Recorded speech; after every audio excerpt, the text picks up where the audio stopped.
നമസ്കാരം, മലയാളി വാർത്തയിലേക്ക് സ്വാഗതം. മുകേഷ് MLAക്കെതിരെയുള്ള രാജി സമ്മർദ്ദവും അദ്ദേഹത്തിനെതിരെയുള്ള പ്രക്ഷോഭങ്ങളും പ്രതിഷേധങ്ങളും തുടർന്നുകൊണ്ടിരിക്കുകയാണ്. ഇന്നും യൂത്ത് കോൺഗ്രസിന്റെ പ്രതിഷേധമുണ്ടായി. മുകേഷ് MLAയുടെ ഓഫീസിലേക്ക് യൂത്ത് കോൺഗ്രസ് മാർച്ച് നടത്തി. ഈ മാർച്ചിൽ സംഘർഷമുണ്ടായിരിക്കുകയാണ്. മുകേഷ് രാജിവെക്കണമെന്നാവശ്യപ്പെട്ട് പ്രകടനവുമായി എത്തുകയായിരുന്നു യൂത്ത് കോൺഗ്രസ് പ്രവർത്തകർ.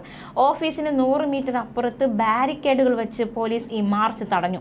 യൂത്ത് കോൺഗ്രസ് സംസ്ഥാന അധ്യക്ഷൻ രാഹുൽ മാങ്കൂട്ടത്തിലാണ് പ്രതിഷേധ സമരം ഉദ്ഘാടനം ചെയ്തത്. തുടർന്നുണ്ടായ ലാത്തി ചാർജ്, ഇതിൽ നിരവധി പ്രവർത്തകർക്കാണ് പരിക്കേറ്റത്. സമരം റിപ്പോർട്ട് ചെയ്യാനെത്തിയ മാധ്യമ പ്രവർത്തകർക്കും വലിയ രീതിയിലാണ് പരിക്കേറ്റത്. ഈ ഒരു സംഘർഷത്തിൽ ബലാത്സംഗ പ്രതിയായ ഒരു MLAയെ സംരക്ഷിക്കാൻ വനിതാ പ്രവർത്തകരെ അടക്കം അടിച്ചോടിച്ചുവെന്ന് രാഹുൽ മാങ്കൂട്ടത്തിൽ കുറ്റപ്പെടുത്തുകയും ചെയ്തു. അതേസമയം ലൈംഗിക പീഡനക്കേസിൽ പ്രതിയായ നടനും MLAയുമായ മുകേഷ് ഇന്നലെ തിരുവനന്തപുരത്ത് നിന്നും കൊച്ചിയിലെത്തിയിരുന്നു. അഭിഭാഷകനുമായി അദ്ദേഹം കൂടിക്കാഴ്ച നടത്തി. അതിന്റെ ചിത്രങ്ങളടക്കം പുറത്തു വന്നിരുന്നു. തന്റെ കൈവശമുള്ള തെളിവുകൾ വക്കീലിന് കൈമാറാൻ വേണ്ടിയാണ് മുകേഷ് അഭിഭാഷകനെ കാണുന്നത്. നിയമ നടപടിക്കായി സമയം അനുവദിക്കണമെന്നും അതുവരെ അറസ്റ്റ് തടയണമെന്നും മുൻകൂർ ജാമ്യാപേക്ഷയിൽ അദ്ദേഹം ആവശ്യപ്പെട്ടിരുന്നു. 2-ാം തീയതി എറണാകുളം പ്രിൻസിപ്പൽ സെഷൻസ് കോടതി മുൻകൂർ ജാമ്യാപേക്ഷ പരിഗണിക്കും. എന്തായാലും അദ്ദേഹത്തിന്റെ അറസ്റ്റ് താൽക്കാലികമായി കോടതി തടഞ്ഞിട്ടുണ്ട്. തന്റെ കയ്യിലുള്ള വാട്സാപ്പ് ചാറ്റുകൾ, ഇമെയിലുകൾ തുടങ്ങി ഡിജിറ്റൽ തെളിവുകൾ ഹാജരാക്കുക എന്നൊരു നീക്കം മുകേഷ് നടത്തുന്നുണ്ട്. അതേസമയം മുകേഷ് ഉൾപ്പെടെയുള്ള 7 പേർക്കെതിരെ മൊഴി നൽകിയ ആലുവ സ്വദേശിയായ പരാതിക്കാരുടെ രഹസ്യമൊഴി അന്വേഷണ സംഘം രേഖപ്പെടുത്തും. 164-ാം വകുപ്പ് പ്രകാരം എറണാകുളം മജിസ്ട്രേറ്റ് കോടതിയിലാകും നടപടികൾ. ഇതിനിടെ പ്രത്യേക അന്വേഷണ സംഘം ഓൺലൈനായി യോഗം ചേർന്ന് നടപടികൾ തീരുമാനിച്ചു. ബലാത്സംഗ കേസുകൾ DYSPമാർ ചുമതലയുള്ള പ്രത്യേക ടീമായാണ് അന്വേഷിക്കുന്നത്.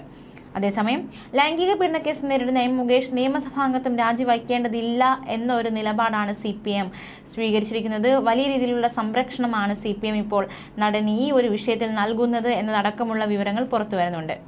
മുകേഷ് MLA സ്ഥാനം രാജിവയ്ക്കില്ല എന്ന് MP ഗോവിന്ദൻ ഇപ്പോൾ വ്യക്തമാക്കിയിരിക്കുകയാണ്. അദ്ദേഹം വാർത്താ സമ്മേളനം നടത്തുകയാണ്. മുകേഷ് രാജിവയ്ക്കില്ല എന്ന് തറപ്പിച്ച് പറഞ്ഞിരിക്കുകയാണ് CPM സംസ്ഥാന സെക്രട്ടറി. മുകേഷിനെ സിനിമ സമിതിയിൽ നിന്നും ഒഴിവാക്കിയിട്ടുണ്ട് എന്നും MP ഗോവിന്ദൻ പറഞ്ഞു. ധാർമ്മികത മുറവിളി, അതിന് വഴങ്ങിക്കൊടുക്കില്ല എന്നൊരു നിലപാടാണ് അദ്ദേഹം സ്വീകരിച്ചിരിക്കുന്നത്. MLA സ്ഥാനം രാജിവെക്കേണ്ട സാഹചര്യം ഇപ്പോൾ ഇല്ല എന്നും MP ഗോവിന്ദൻ വ്യക്തമാക്കിയിരിക്കുകയാണ്. ഇന്ന് നടന്ന സമിതി യോഗത്തിൽ ഇതുമായി ബന്ധപ്പെട്ട ചർച്ചയും തീരുമാനങ്ങളും ഒക്കെ ഉണ്ടായിരുന്നു. ബ്ലാക്ക്മെയിൽ തന്ത്രത്തിന്റെ ഭാഗമായാണ് പരാതി എന്ന വിശദീകരണവും അത് സാധൂകരിക്കാൻ കഴിയുന്ന തെളിവുകളും മുകേഷ് പാർട്ടിക്ക് മുന്നിൽ സമർപ്പിച്ചിട്ടുണ്ട്. ഇതിന്റെ കൂടി അടിസ്ഥാനത്തിലാണ് മുകേഷിനെ സംരക്ഷിക്കാനും നിയമസഹായം നൽകാനും CPM കമ്മിറ്റി യോഗം തീരുമാനിച്ചിരിക്കുന്നത്. എന്തായാലും MP ഗോവിന്ദൻ അത് വ്യക്തമാക്കി കഴിഞ്ഞു, ഔദ്യോഗികമായി അറിയിച്ചു കഴിഞ്ഞു. രാജിവെക്കേണ്ട സാഹചര്യമില്ല. മുകേഷിന് വലിയ രീതിയിലുള്ള സംരക്ഷണമാണ് ഈ ഒരു കേസുമായി ബന്ധപ്പെട്ട് നൽകിയിരിക്കുന്നത്. എന്തായാലും LDF-ൽ വലിയ രീതിയിലുള്ള ഭിന്നതയുണ്ട്. പ്രത്യേകിച്ച് ആനി രാജയൊക്കെ തുടക്കത്തിൽ പ്രതികരിച്ചത് ഈ ഒരു വിഷയത്തിൽ ആരോപണം നേരിടുന്ന സാഹചര്യത്തിൽ രാജിവെച്ച് പുറത്തു പോകണമെന്നൊരു ആവശ്യം ആനി രാജ ഉൾപ്പെടെ ഉന്നയിച്ചിരുന്നു. മുകേഷ് MLA സ്ഥാനം ഒഴിയണമെന്ന നിലപാടിൽ ഉറച്ചു നിൽക്കുകയാണ് CPI-ലെയും CPIM-ലെയും ദേശീയ നേതാക്കൾ. ഒരു ഘടകകക്ഷിയിലെയും സംസ്ഥാന നേതാക്കൾ അതേസമയം ഇരു ഘടകകക്ഷിയിലെയും സംസ്ഥാന നേതാക്കൾ മുകേഷിന് അനുകൂല നിലപാടാണ് എടുത്തിരിക്കുന്നതെന്നതും ശ്രദ്ധേയമാണ്. ന്യൂസ് ഡെസ്ക്, മലയാളി വാർത്ത.